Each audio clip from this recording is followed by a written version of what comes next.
یہ دنیا دارالاسباب ہے اور اللہ نے اس دنیا کے نظام کو اسباب کے تحت چلایا ہے۔ تو اس دنیا کے اندر ہم اسباب کو اختیار کریں، تدبیریں اختیار کرنی چاہیے، لیکن بھروسہ اسباب کے اوپر نہ ہو، بھروسہ تدبیر کے اوپر نہ ہو، بلکہ بھروسہ اپنے پروردگار کے اوپر ہو، اللہ رب العزت کی ذات پر ہو کہ اللہ جو چاہتا ہے وہی ہوتا ہے۔ وہ چاہے تو اسباب کو موافق کر دے اور وہ چاہے تو اسباب کو مخالف کر دے۔ ایک شخص ہے، اس نے دودھ پیا، صحت ہو گئی، پہلوان بن گیا۔ ایک دوسرا شخص ہے، اس نے دودھ پیا، فوراً فوڈ پوائزن ہو کر اس کی موت آ گئی۔ تو دونوں نے دودھ پیا، ادھر بھی دودھ ادھر بھی دودھ، لیکن ایک کے لیے صحت اور ایک کے لیے موت۔ تو پتہ چلا اسباب کے اندر کچھ نہیں رکھا، اس کے اندر تاثیر پیدا کرنے والی ذات اللہ رب العزت کی ذات ہے۔ ایک مرتبہ حضرت موسیٰ علیہ السلام کے پیٹ میں درد ہوا، تکلیف ہوئی۔ حضرت موسیٰ علیہ السلام کو ہی طور پر تشریف لے اور جا کر اللہ رب العزت سے دعا کی کہ اللہ میرے پیٹ میں درد ہے، مجھے تکلیف ہو رہی ہے، آپ مجھے علاج بتائیں، میں کیا کروں؟ اللہ تبارک و تعالی نے موسیٰ علیہ السلام کو کہا کہ موسیٰ فلاں جگہ جاؤ، وہاں پر ایک درخت ہے، اس کے ایک پتے توڑ کر کے کھا لو۔ چنانچہ حضرت موسیٰ علیہ السلام گئے اور جانے کے بعد اللہ کے حکم کے مطابق اس درخت سے پتے کو توڑا، اور پتے کو توڑنے کے بعد حضرت موسیٰ علیہ السلام نے اس پتے کو کھا لیا۔ جیسے ہی پتے کو کھایا فوراً وہ تکلیف ختم ہو گئی، اس درد کا احساس ختم ہو گیا۔ کچھ دنوں کے بعد پھر حضرت موسیٰ علیہ السلام کے پیٹ میں درد ہوا، اور وہی شکایت جو پہلے شکایت ہوئی تھی، اسی طریقے کی کیفیت ان کے پیٹ کے اندر پیدا ہو گئی۔ اب اس مرتبہ حضرت موسیٰ علیہ السلام نے اللہ تبارک و تعالی سے باتیں نہیں کی، اللہ تبارک و تعالی سے نہیں پوچھا کہ میں کیا کروں۔ حضرت موسیٰ علیہ السلام نے سوچا کہ پہلی مرتبہ مجھے یہی تکلیف تھی اور میں نے اللہ سے اس کا علاج پوچھا تھا، تو اللہ نے بتلایا کہ فلاں درخت کے پتے کھا لو، اور میں ٹھیک ہو گیا تھا۔ چنانچہ حضرت موسیٰ علیہ السلام اس درخت کے قریب گئے اور جا کر کے اس پتے کو توڑا، اور پتے کو توڑنے کے بعد کھا لیا۔ جیسے ہی اس پتے کو کھایا حضرت موسیٰ علیہ السلام کے پیٹ میں اور زیادہ درد ہونا شروع ہو گیا، تکلیفیں زیادہ بڑھ گئی۔ فوراً بھاگے حضرت موسیٰ علیہ السلام کو ہی طور پر تشریف لی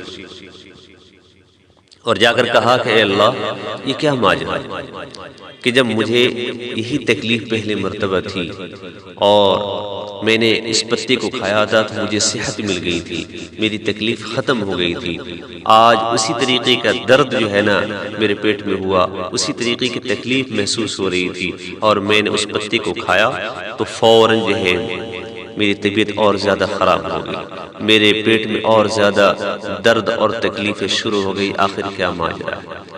اللہ تبارک و تعالی نے کہا کہ موسیٰ، پہلی مرتبہ تم نے مجھ سے پوچھا تھا تو میں نے اس پتے کے اندر تاثیر رکھ دی تھی، اس مرتبہ تم نے جو ہے مجھ سے سوال نہیں کیا، تم نے اپنی عقل کا استعمال کیا، اس لیے جو ہے تکلیف زیادہ ہو گئی، بیماری ختم نہیں ہوئی۔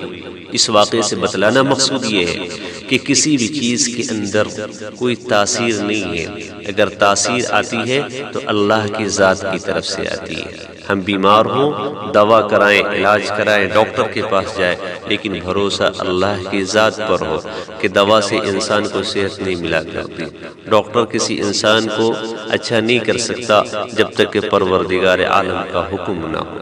تو یہ اسباب جو ہے دنیا کے، یہ خالی گلاس کی طرح ہے۔ جس طریقے سے ایک خالی گلاس آپ کے سامنے ہو، آپ چاہیں تو اس کے اندر دودھ ڈالیں، آپ چاہیں تو پانی ڈالیں، آپ چاہیں تو شراب ڈالیں، آپ چاہیں تو شہد ڈالیں، آپ کی مرضی ہے، آپ کو اختیار ہے۔ ٹھیک اسی طریقے سے یہ جو اسباب ہے، اللہ تبارک و تعالی چاہتے ہیں تو اس اسباب کو موافق کر دیتے ہیں، اور اللہ چاہتے ہیں تو اس اسباب کو مخالف کر دیتے ہیں۔ مومن اور کافر کے درمیان یہی ایک بنیادی فرق ہے کہ کافر 100% اسباب پر بھروسہ کرتا ہے اور مومن 100% اللہ کی ذات پر بھروسہ کرتا ہے۔ اس لیے میرے بھائیوں، ہم اسباب ضرور اختیار کریں، لیکن بھروسہ اسباب پر نہ کریں بلکہ بھروسہ اللہ کی ذات پر کریں۔ اور یاد رکھیں کہ اللہ جو چاہتا ہے وہی ہوتا ہے، کسی چیز میں نہ نفع دینے کی صلاحیت ہے اور نہ کسی چیز میں نقصان دینے کی صلاحیت ہے۔ اگر نفع آتی ہے کسی چیز کے اندر تو اللہ کے حکم سے، اور اگر کوئی چیز نقصان ہمیں پہنچاتی ہے تو اس کے اندر وہ صلاحیت نہیں ہوتی، بلکہ اللہ تبارک و تعالیٰ اس کے اندر وہ صلاحیتیں پیدا کرتا ہے، اس کے اندر اللہ ڈالتا ہے، تب جا کر وہ کسی انسان کو نقصان پہنچا سکتی ہے۔ چنانچہ قرآن کریم کے اندر اللہ تبارک و تعالیٰ نے حضرت موسیٰ علیہ السلام کے ایک واقعے کو نقل کیا کہ اللہ تبارک و تعالیٰ نے حضرت موسیٰ علیہ السلام کو عصا کا معجزہ عطا فرمایا تھا، جسے لاٹھی کہتے ہیں۔ ایک مرتبہ حضرت موسیٰ علیہ السلام کے ہاتھ میں وہ عصا موجود تھا۔ اللہ تبارک و تعالیٰ نے پوچھا، وَمَا تِلْكَ بِيَمِينِكَ يَا موسیٰ، اے موسیٰ تیرے ہاتھ میں کیا ہے؟ یہ جو آپ ہاتھ میں لیے ہیں یہ کیا ہے؟ حالانکہ اللہ تو سب جانتا ہے، لیکن اللہ نے پوچھا تو حضرت موسیٰ علیہ السلام نے فرمایا، قَالَ هِيَ عَصَايَ، یہ میری لاٹھی ہے، یہ میرا عصا ہے۔ اس کے بعد اللہ تبارک و تعالیٰ نے پوچھا کہ اچھا اس سے کیا کرتے ہو؟ تو حضرت موسیٰ علیہ السلام اس عصا اور اس لاٹھی کے فائدے گنوانے لگے۔ أَتَوَكَّوْ عَلَيْهَا وَأَهُشُّ بِهَا عَلَى غَنَمِي وَلِيَ فِيهَا مَآرِبُ أُخْرَى، کہ میں اس سے ٹیک لگاتا ہوں، اپنے بکریوں کے لیے پتے توڑتا ہوں، کبھی اس کو ٹیک بھی لگا لیتا ہوں، اور بھی اس کے بہت سارے فائدے ہیں۔ جب حضرت موسیٰ علیہ السلام نے فائدے گنوانے شروع کر دیا تو اللہ تبارک و تعالیٰ نے فرمایا، قَالَ أَلْقِهَا يَا مُوسَىٰ، اللہ نے فرمایا کہ موسیٰ اس عصا کو، اس لاٹھی کو زمین پر مارو۔ حضرت موسیٰ علیہ السلام نے اللہ کے حکم کو سن کر، پا کر فوراً اس عصا کو جو ہے زمین پر ڈال دیا۔ جیسے ہی زمین پر ڈالا، فَأَلْقَاهَا فَإِذَا هِيَ حَيَّةٌ تَسْعَىٰ، جب زمین پر ڈالا تو دوڑنے والا اژدہا بن گیا۔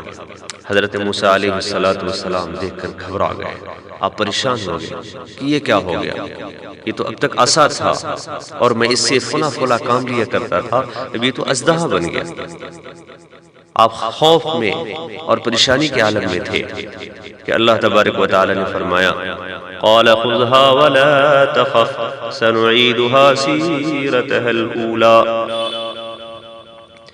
پکڑ لیجئے اس کو، ڈریے نہیں، ہم اس سے پہلی والی سیرت عطا کریں گے۔ سانپ کو پکڑتے ہیں وہ عصا بن جاتا ہے۔ تو بتلانا یہ مقصود تھا کہ اے میرے پیارے موسیٰ، آپ جس عصا میں اتنے فائدے گنوا رہے ہیں، ہمارے حکم سے آپ نے زمین پر ڈالا تو وہ نقصان دینے والا اژدہا بن گیا، اور جس اژدہا کو دیکھ کر آپ اتنا گھبرا گئے تھے، ہمارے حکم سے اس اژدہا کو ہاتھ لگایا تو ہم نے نفع دینے والا عصا بنا دیا۔ تو رب کریم نے، اللہ رب العزت نے یہاں ایک سبق بتایا، اور یہ سبق آج بھی ہمارے لیے ہے۔ اس لیے قرآن مجید میں اس واقعے کو نقل کر دیا کہ ایمان والو، اس واقعے کو پڑھو، اس کو سمجھو، قانون قدرت کو سمجھنے کی کوشش کرو کہ حکم خدا کے مطابق نقصان والی چیز کی طرف بھی قدم اٹھا لو گے تو اللہ تمہیں نفع دے گا، اور حکم خدا کے مطابق ذلت کے نقشوں میں بھی اللہ تمہارے لیے عزت نکال دے گا۔ تو تم حکم خدا کے ساتھ چمٹے رہو۔ مشاہدے کی زندگی نہیں، یہ تو کافر کی زندگی ہے۔ مومن کی زندگی تو یہ ہے کہ مومن اللہ کے حکم کو دیکھتا ہے، اس کو پکا یقین ہوتا ہے کہ ہوگا وہی جو اللہ تبارک و تعالیٰ چاہے۔ اس لیے میرے بھائیو، یاد رکھو کہ اس دنیا کے اندر اگر کامیابی چاہتے ہو، اگر عزت چاہیے، سرخ روئی چاہیے، سکون چاہیے، اطمینان چاہیے، تو اس کا ایک ہی طریقہ ہے کہ تم اللہ کے حکم سے چمٹ جاؤ، اللہ کے حکم کو اور جناب رسول اللہ صلی اللہ علیہ وسلم کے احکامات، آپ کی تعلیمات کو مضبوطی سے پکڑ لو، اللہ تمہیں سکون دے گا، اللہ تمہیں عزت دے گا، اللہ تمہیں کامیاب کرے گا، ورنہ دنیا کے اندر کامیاب ہونے کا کوئی اور طریقہ نہیں ہے۔ اس لیے اگر دونوں جہاں کی کامیابی چاہیے تو اس کا ایک ہی حل ہے کہ اللہ کے ساتھ اپنے تعلق کو مضبوط بنا لو۔